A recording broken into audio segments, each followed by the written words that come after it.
Right, I will read another couple of scrolls and then we've got a week's worth down for you to have a little listen to a bit each day, if that's what you want to do.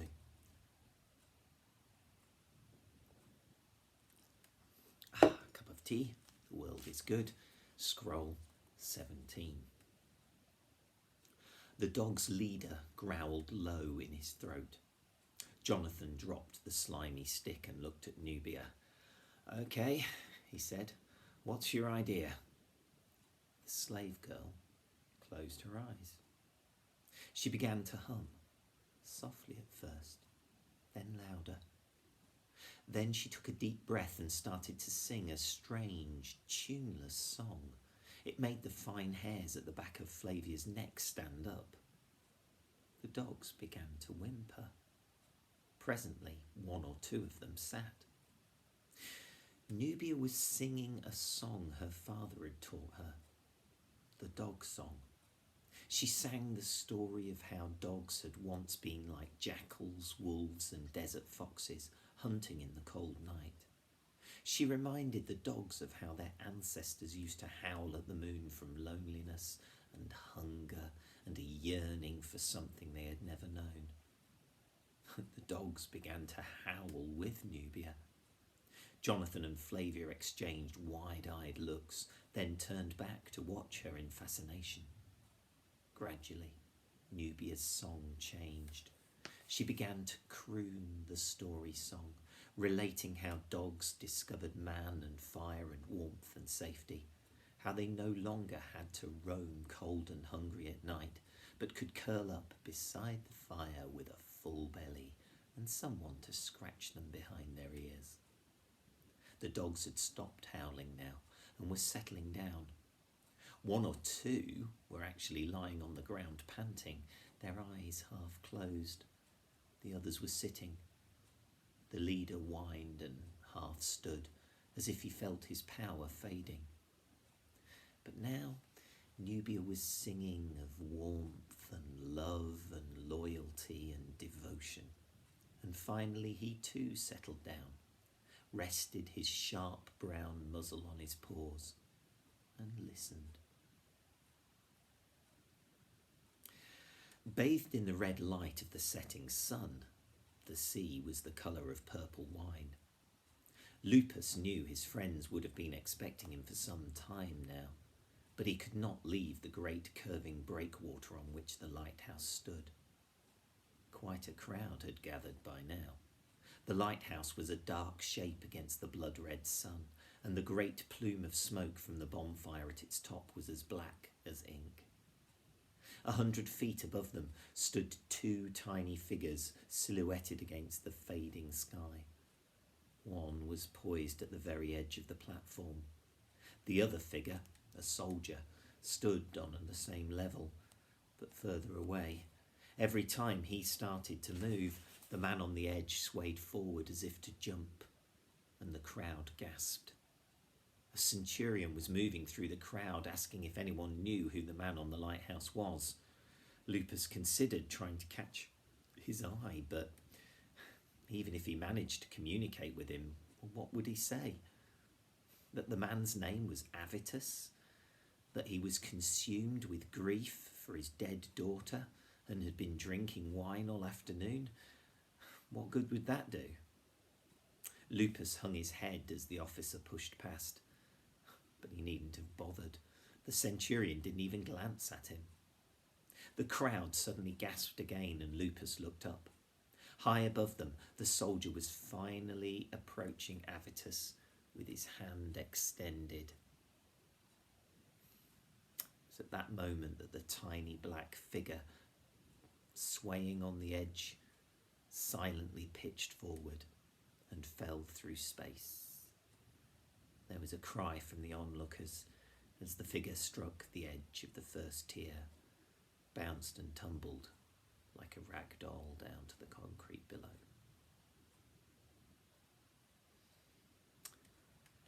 Humming softly, Nubia stepped carefully around the dogs. Flavia and Jonathan followed her. Resisting the urge to run, The three friends made their way through the necropolis, now full of long purple shadows. Behind them, the dogs sat or lay, almost as if they'd been drugged. One, a heavily pregnant bitch, followed them for a while and then turned back with a wistful whine. Flavia suddenly realised she was so thirsty she could hardly swallow. She tried not to think how wonderful a cup of cool water would taste. She would even drink the water at the green fountain, though it always tasted slightly mouldy.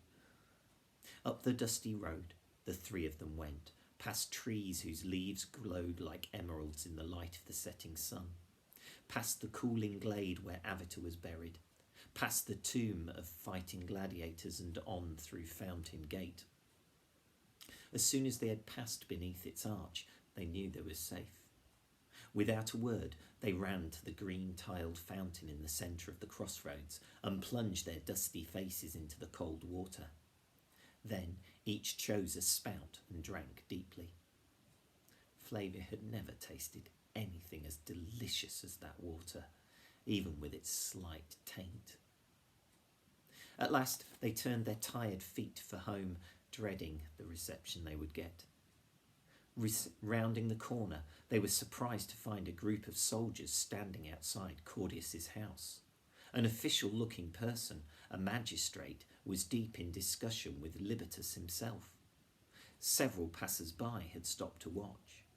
Among them, Flavia noticed the fat merchant in the grubby toga whom she'd seen laughing with Venalicius at the slave market. Suddenly, Libertus glanced up and saw Flavia. "Those are the children I was telling you about," she heard him say to the official. The young freedman smiled and beckoned them over. "Their dog was killed too," Libertus was telling the magistrate, "and beheaded, just like Ruba." He turned his dark blue eyes on Flavia. "Avitus has just killed Ruba." "Ruba? Who's Ruba?" asked Flavia. But at that moment, Claudius's front door opened and two soldiers emerged. Between them walked the sour doorkeeper who had let the girls in earlier that morning. Tears streamed down his hollow cheeks, and in his arms he carried the headless body of a red hound. "These children know who killed the dogs," Libertus repeated to the magistrate. "They know the man who knocked my porter unconscious and killed my watchdog. They know his name and even have a portrait of him on a wax tablet." "But," said Flavia. "Your dog was killed as well?" asked the magistrate. "And you think you know who did it?" He was a short man with thinning hair and pale, intelligent eyes. "Well," began Flavia, thinking of Avitus sobbing in his wife's arms and writing poetry about dolphins. "We're not positive." "I still think he did it," said Jonathan. "And so do I," agreed Libertus. "I saw him running away from this boy's house yesterday, and it must be the same man who killed my dog. There can't be two dog killers on the same street." He turned to Flavia. "Do you still have the drawing?" Flavia pulled the wax tablet from her belt and showed the magistrate Lupus's sketch. "He lives just up the road, and his name is Publius Avitus Proculus," said Jonathan firmly. "His daughter was killed by a mad dog several weeks ago." "Well," said the magistrate to the captain of the soldiers, "I think we'd better interview this Avitus. Can you take us to his house, young man?" "Yes, I can," said Jonathan importantly, and led the way up the road to the house with the red door. Then he stood back while the magistrate pounded the knocker. Gradually the small crowd grew silent and fixed their eyes on the door, waiting for someone, perhaps even the dog killer himself, to answer. As they waited, Flavia felt a touch on her arm. Nubia was pointing to the mulberry tree. On its trunk was scrawled a faint chalk arrow. It pointed north towards the Roman gate. "That means Lupus did follow Avitus," whispered Flavia. "I wonder if he's back yet." "You wonder if who's back yet?" said a man's voice from behind her. Flavia jumped, then relaxed to see it was only Mordecai. Peace be with you, he gave his little bow. Where is Jonathan? He asked. What is going on? He's right there by those soldiers, Flavia pointed. He's helping the magistrate. Claudius's watchdog has just been killed too. At that moment, the red door opened and the crowd held their collective breath. In the darkening twilight, Flavia could just make out Julia, Avitus's wife, at the door. They all saw her shake her head. It was becoming too dark for any further investigation. Slaves were lighting lamps in the houses nearby. The magistrate and the soldiers marched past them to their barracks. Mordecai glowered at them as they passed. I spent nearly one whole day in a clerk's office only to be told that nothing could be done, he grumbled. But when a rich man's watchdog is killed, the crime is under investigation within minutes. Father, cried Jonathan, running up. Mordecai was surprised to find his son's arms around him. Father, don't be angry. Flavia secretly gave Jonathan's arm a pinch. Your father has only just now returned, she said with a significant look. She didn't want him to tell Mordecai that they had broken their promise. Why should I be angry? Asked the doctor. No reason, Jonathan said. It's just that our house key is still at Flavia's. Mordecai looked sharply at Jonathan, so Flavia said quickly, What did you find out from the magistrate? Well, said the doctor, as they began to walk back down the street, he told me the dogs here in Ostia aren't truly wild. Most of them used to be tame, but their masters either died or abandoned them. They became feral. That means half wild. And they began to run together in a pack. One clerk I spoke with said that they weren't really dangerous, but just a nuisance. He also told me that dogs with hydrophobia, or mad dogs, always run alone, because you see, even other dogs are afraid of them. The street had emptied, and total darkness had descended by the time they reached Flavia's house. The double doors of Claudius's house opposite had been shut and bolted. 2 blazing torches had been set on either side. They lit up the porch as if it were day. Should we light our torches too? Said Flavia, almost to herself.